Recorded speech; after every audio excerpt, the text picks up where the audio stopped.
আজকের আমি আপনাদের জন্য নিয়ে এসেছি পুর ভরা অমলেট কারি। অমলেট কারি তো আশা করি আপনারা এর আগে খেয়ে থাকবেন। একবার এই পুর ভরা অমলেট কারিটি বানিয়ে দেখুন, এটি যেমন হয় টেস্টি তেমন খুব সহজে অল্প সময় তৈরি হয়ে যায়। বাই দ্য ওয়ে, আমি মৌ, আপনাদের সকলকে আমার চ্যানেলে স্বাগত।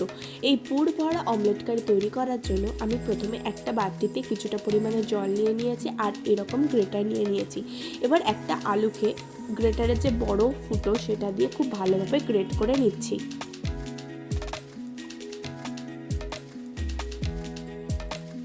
দেখুন, আমি এইভাবে খুব সুন্দর করে গ্রেট করে নিয়েছি। আমি তুলে দেখাচ্ছি, দেখুন ঠিক এইভাবে গ্রেট করে নিতে হবে। এবার এটাকে আমি খুব ভালোভাবে ধুয়ে পরিষ্কার করে নেব। এদিকে আমি গ্যাসে কড়া নিয়ে নিয়েছি, তাতে আমি কিছুটা পরিমাণে সর্ষের তেল নিয়ে নিয়েছি। তেলটাকে আমি কড়ায় খুব ভালোভাবে স্প্রেড করে দেবো। তেলটা গরম হয়ে যাওয়া পর্যন্ত অপেক্ষা করব। তেল গরম হয়ে গিয়েছে, এবার আমি এটা দিয়ে দেবো কোচানো পেঁয়াজ। পেঁয়াজ দিয়ে পেঁয়াজটাকে আমি কড়ায় খুব ভালোভাবে স্প্রেড করে দেবো। দেখুন, আমি পেঁয়াজটাকে কড়ায় খুব সুন্দরভাবে স্প্রেড করে দিচ্ছি। এবার এতে আমি দিয়ে দেবো 1 চামচ আদা রসুন বাটা, দিয়ে এর সাথে খুব ভালোভাবে নেড়েচেড়ে কষিয়ে নেবো। দেখুন, আদা রসুন বাটা দিয়ে খুব সুন্দরভাবে আমি নেড়েচেড়ে কষিয়ে নিয়েছি 2-3 মিনিট মতন। এর কাঁচা গন্ধ চলে গেলে এতে আমি দিয়ে দেবো গ্রেট করে রাখা আলু। আলুটাকে দিয়ে আলুটাকেও এর সাথে আমি খুব ভালোভাবে নেড়েচেড়ে কষিয়ে নিচ্ছি। দেখুন, আমি খুব সুন্দরভাবে নেড়েচেড়ে এর সাথে কষিয়ে নিচ্ছি। এবার এটাকে আমি ঢাকনা দিয়ে দেবো 3-4 মিনিটের জন্য। 3-4 মিনিট হয়ে গেছে, আমি ঢাকনাটাকে সরিয়ে নিচ্ছি, নিয়ে এটাকে আবারও নেড়েচেড়ে দিচ্ছি। দেখুন, এটাকে আমি ঢাকনা সরিয়ে নিয়ে 3-4 মিনিট নেড়েচেড়ে দিয়েছি। এবার এতে আমি দিয়ে দিচ্ছি পরিমাণ মতো নুন, হলুদ গুঁড়ো, দিয়ে দেবো কাঁচা লঙ্কা বাটা, আর দিয়ে দেবো কিছুটা পরিমাণে কাশ্মীরি লঙ্কার গুঁড়ো।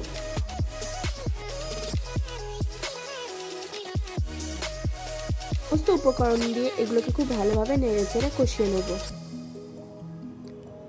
দেখুন, আমি খুব সুন্দরভাবে নেড়েচেড়ে কষিয়ে নিচ্ছি।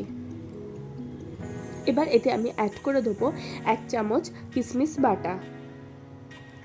দেখুন, আমি কিশমিশ বাটা দিয়েছি, দিয়ে এটাকে এর সাথে খুব ভালোভাবে মিশিয়ে নিচ্ছি।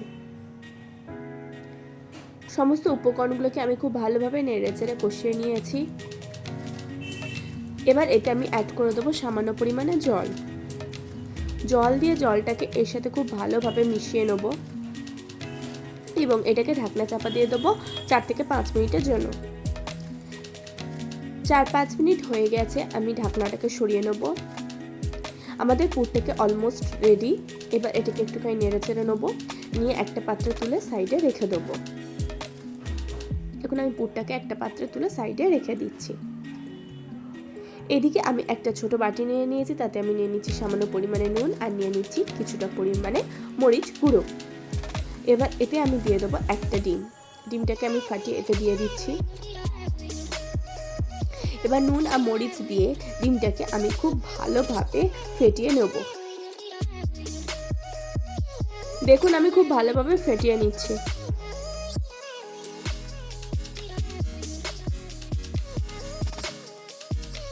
খুব ভালোভাবে ফেটানো হয়ে গেছে। এদিকে আমি গ্যাসে একটা কড়া নিয়ে নিয়েছি। কড়াটাকে একটুখানি গরম করে নেবো, তাতে দিয়ে দেবো সর্ষের তেল। তেলটাকে আমি কড়ায় খুব ভালোভাবে স্প্রেড করে দেবো। এবার ফ্যাটানো ডিমটাকে আমি এতে দিয়ে দেবো। দেখুন, ফ্যাটানো ডিমটাকে আমি কড়ায় খুব ভালোভাবে স্প্রেড করে দেবো। দেখুন, আমি খুব ভালোভাবে স্প্রেড করে দিয়েছি। এবার দিয়ে দেবো আমি তৈরি করে রাখা পুর। দেখুন, আমি তৈরি করে রাখা পুরটা এবার এতে দিয়ে দিচ্ছি। দিয়ে ডিমটাকে আমি র্যাপ করে খুব সুন্দরভাবে পুর ভরা অমলেটটাকে রেডি করে নেব। আপনার পদ্ধতিটা ভালো করে দেখে নিন আমি কিভাবে করছি। এইভাবে র্যাপ করে দেবো।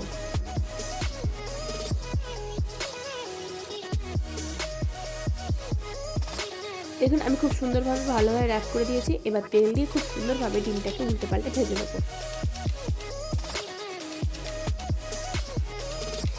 এইভাবে আমি পুর ভরা অমলেটগুলোকে রেডি করে নেব। এইভাবে ডিমগুলোকে রেডি করে নেবো। এবার যে কড়াই পুর তৈরি করেছিলাম সেই কড়াতেই আমি কিছুটা পরিমাণে সর্ষের তেল নিয়ে নিয়েছি, তাতে আমি আলু দিয়ে আলুগুলোকে খুব সুন্দর করে লাল করে ভেজে নেবো। আমি এখানে আলু দিয়ে কারিটাকে বানিয়েছি, আপনারা যদি আলু খেতে না পছন্দ করেন এখানে আলুটাকে আপনারা স্কিপ করতে পারেন।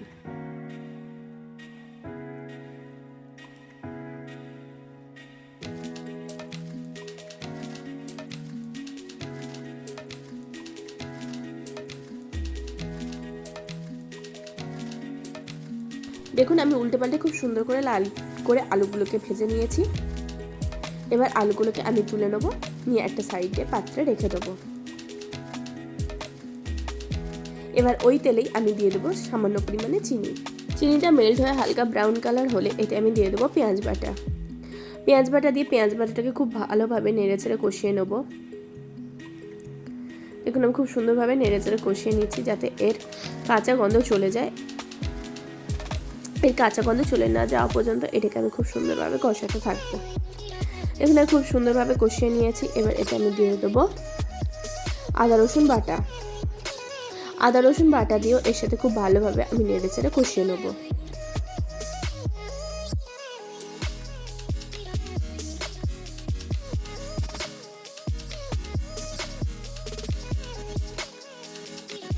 দেখুন আমি পেঁয়াজ দিয়ে আদা রসুন দিয়ে কষিয়ে নিয়েছি। এবার আমি দিয়ে দেবো ছোটো ছোটো করে কেটে রাখা টমেটো। টমেটো দিয়ে আমি এতে দিয়ে দেবো সঙ্গে সঙ্গে পরিমাণ মতো নুন। দেখুন টমেটো দিয়ে সঙ্গে সঙ্গে নুন দিলে টমেটো খুব তাড়াতাড়ি গলে যায়। দিয়ে সমস্ত উপকরণগুলোকে খুব ভালোভাবে নেড়েচেড়ে আমি কষিয়ে নেব। এবার এটাকে ঢাকনা চাপা দিয়ে দেবো 5-6 মিনিটের জন্য। 5-6 মিনিট পরে ঢাকনাটা সরিয়ে নেব, নিয়ে এটাকে আবারও খুব ভালোভাবে নেড়েচেড়ে কষিয়ে নেব।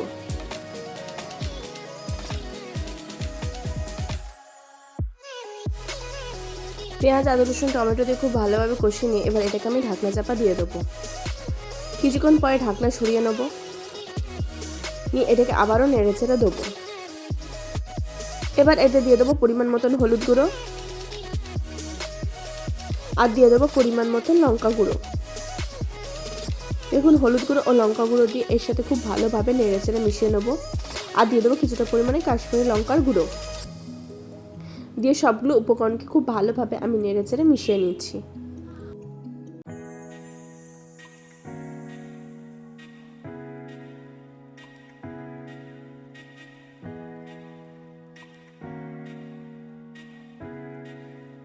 দেখুন আমি খুব সুন্দরভাবে মিশিয়ে নিয়েছি। এবার আমি এতে দিয়ে দেবো কিছুটা পরিমাণে জল। কিছুটা পরিমাণে জল দিয়ে জলটাকে আমি এর সাথে খুব ভালোভাবে কষিয়ে নেব।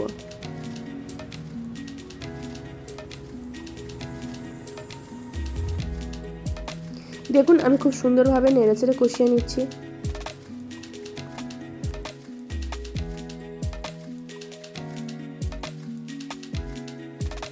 এবার এতে আমি দিয়ে দেবো 1 চামচ কাজু বাদাম বাটা। কাজু বাদাম বাটা দিয়ে এর সাথে খুব ভালোভাবে নেড়েচেড়ে কষিয়ে নেব।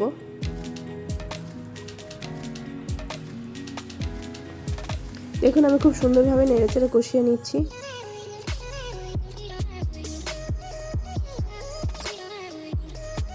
খুব সুন্দরভাবে নেড়েচেড়ে কষানো হয়ে গেছে। এবার এটা আমি দিয়ে দেবো কাঁচা লঙ্কা বাটা। দেখুন কাঁচা লঙ্কা বাটা দিয়ে দিয়েছি, দিয়ে এর সাথে খুব ভালোভাবে নেড়েচেড়ে মিশিয়ে নিচ্ছি।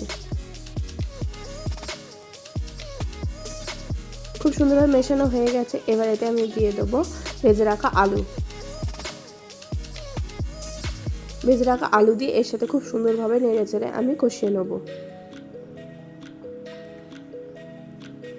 এবার এতে আমি দিয়ে দেবো ওই মশলায় বাটি ধোয়া জল। জল দিয়ে এর সাথে খুব ভালোভাবে আমি নেড়েচেড়ে কষিয়ে নেব।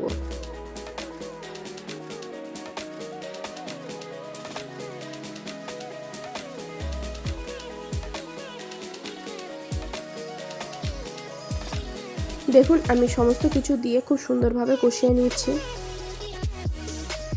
দেখুন খুব সুন্দরভাবে কষানো হয়ে গিয়েছে।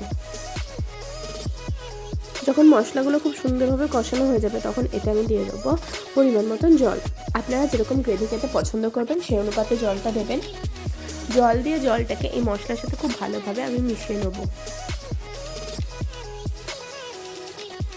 দেখুন আমি পরিমাণ মতন জল দিয়ে দিয়েছি। এবার গ্রেভিটা একটুখানি ফুটে গেলে এটাকে আমি ঢাকনা চাপা দিয়ে দেবো যতক্ষণে আলু সিদ্ধ হয়ে যাচ্ছে এবং গ্রেভিটা রেডি হয়ে যাচ্ছে। অলমোস্ট 8 থেকে 10 মিনিট এইভাবে ঢাকনা চাপা দিয়েছিলাম। 8-10 মিনিট পরে আলুগুলো খুব সুন্দরভাবে সিদ্ধ হয়ে গিয়েছে। এবার আমি এতে দিয়ে দেবো পুর ভরা অমলেটগুলো দিয়েও আমি এইভাবে 5-6 মিনিট খুব সুন্দরভাবে ঢাকনা খোলা অবস্থায় ফুটিয়ে নেব, যাতে অমলেটের মধ্যে খুব সুন্দরভাবে কারিটা অ্যাবজর্ব করে। এবার এতে আমি দিয়ে দেবো 1/2 চামচ গরম মশলা দিয়ে একটুখানি নেড়ে চেড়ে দিয়ে 2 মিনিট স্ট্যান্ডিং টাইমে রেখে দেবো এবং গ্যাসের ফ্লেম অফ করে দেবো। দিলেই তৈরি হয়ে যাবে আজকের আমাদের রেসিপি পুর ভরা অমলেট কারি।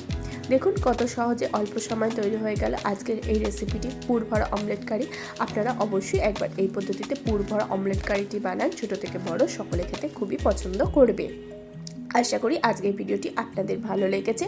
যদি ভালো লাগে তাহলে অবশ্যই লাইক করবেন, কমেন্ট করবেন, শেয়ার করবেন আর আমার চ্যানেলটি অতি অবশ্যই সাবস্ক্রাইব করে নেবেন এরকম নিত্য নতুন রেসিপি সবার আগে পাওয়ার জন্য।